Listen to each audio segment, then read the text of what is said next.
Qatar is hosting the UN's annual climate change conference. One of the big issues that will be addressed at the 12-day event will be extending the Kyoto Protocol, which expires at the end of next month. Al Jazeera's Nick Clark has more. Yes, day one of the conference here in Doha. Thousands of delegates from 190 countries taking part, trying to re-engage in this process, in this battle against climate change. Three main prongs of attack. First up, extending the Kyoto Protocol. There's not universal agreement by any means on that, so there's going to be a big battle there. Secondly, trying to find universal accord for 2015 between developing and developed nations for implementation on reducing carbon emissions in 2020.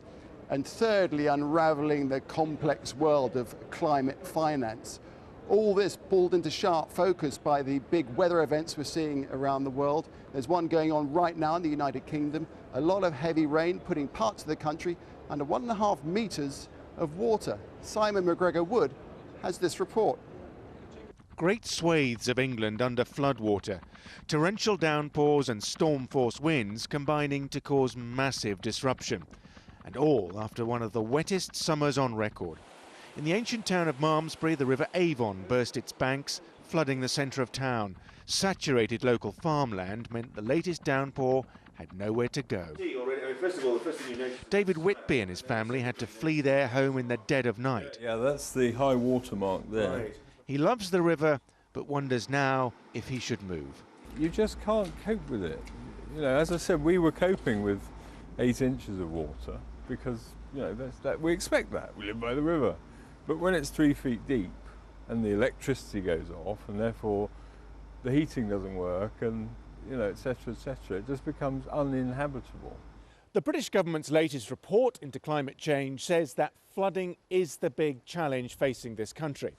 Increased rainfall from changing weather patterns and a rise in sea level and the ill effects of building too close to rivers could make these kinds of incidents almost routine. We're an island, and so we suffer from sea flooding and sea level rise, but also we have large floodplains in the UK which have historically been built on. And I think finally we're seeing a lot more paving over of green spaces in cities, which will exacerbate the problem because water has nowhere to run off when it comes down in these heavier bursts that we're seeing. The government report says the way things are going, more and more people will be exposed to flood risk, 5 million by the end of the century, and the annual cost of repairing the damage, $8 billion a year. And then there's damage to businesses, the loss of farming land, and the impact on the country's road network. All in all, a huge impact on the country's economy at a time of deep recession. In Malmesbury, they're clearing up and mucking out, counting the cost of living close to the river they love, but wondering if their future lies elsewhere. Simon McGregor-Wood, Al Jazeera in Malmesbury, southern England. Well, Al Jazeera has spoken to people right around the world about their concerns over climate change and how they're personally affected. Have a listen to this. There was water 7 to 8 meters deep. Now the amount of our crops has dropped. There is no humidity and it rains very little. Not enough. The quality of our fruits have also gone down. This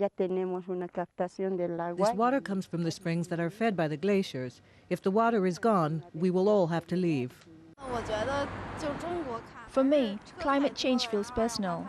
The amount of the cars we have, polluting the air, and the factories, who knows what they would do to our environment. Of course, keeping the temperature rise to below 2 degrees C is the target. But we've been hearing from the World Bank, who is saying that we're on course for a 4-degree rise by the end of the century if things aren't changed, because carbon emissions keep on going up. And that's the backdrop to the discussions here in Doha as they try to make things work in the days ahead. Well, these UN-sponsored talks have been going on for 2 decades now. So what's been achieved in that time? Well, in 1990, a UN panel concluded that man-made greenhouse gases are increasing the temperature of the Earth. They called for action. After 7 years of negotiations, the Kyoto Protocol was born. All of the world's industrialised nations signed on. They pledged to reduce emissions to below 1990 levels.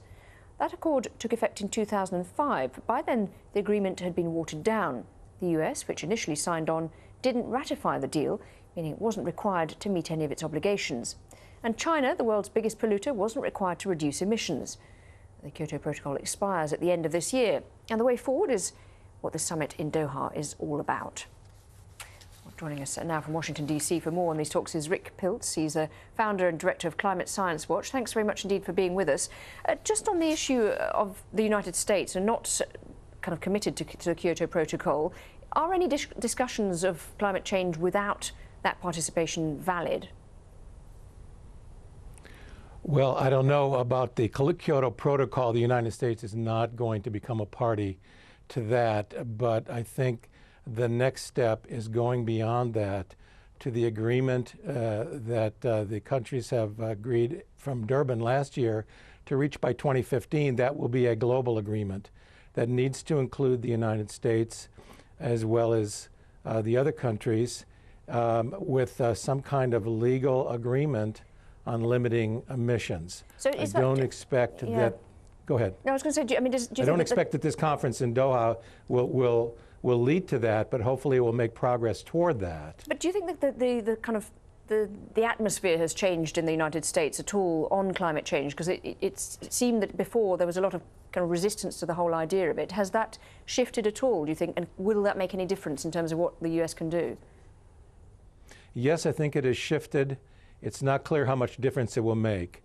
The severe weather events, the effects of Hurricane Sandy on the East Coast, having most of the country affected by a historic severe drought, severe wildfires in the West, does get people's attention, and they do connect it with global warming. The public opinion survey data indicate that most people understand that there is global warming and that they would support some government action to deal with it.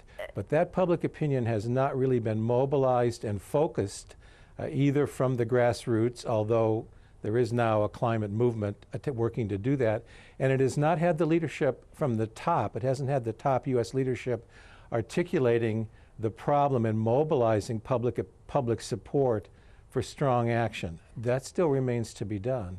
And in the past, I mean, the US has refused to sign up to any treaty unless China, which is the world's biggest emitter, also cuts its emissions.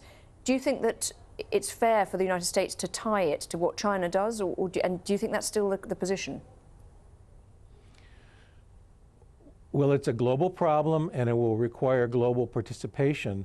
But one problem, I think, with the U.S. position, and constrained by domestic politics to be sure, is the U.S. wants to point to current and projected future emissions, fast rising in developing countries, most prominently China, and make an agreement based on that. But there's the question of the historic emissions that have caused this problem in the first place. And so the U.S. and other industrialized countries have grown wealthy in fossil fuel comfort, if you will, but don't want to take responsibility for those historic contributions to the problem in allocating future commitments. Now, if you have a goal of keeping global warming below 2 degrees C, as the countries in the climate negotiations over the last couple of years have agreed to, how much carbon emissions globally does that leave to be negotiated?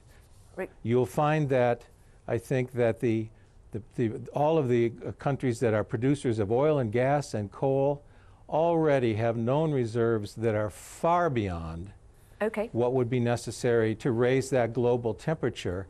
So how do you allocate the cuts, and how do you allocate the carbon budget fairly? And that's what needs to be negotiated. Rick Piltz, thanks very much indeed. Sorry to interrupt you there, just running out of time there. Thanks. Thank you. And you can see our complete coverage of the climate negotiations by visiting our interactive webpage.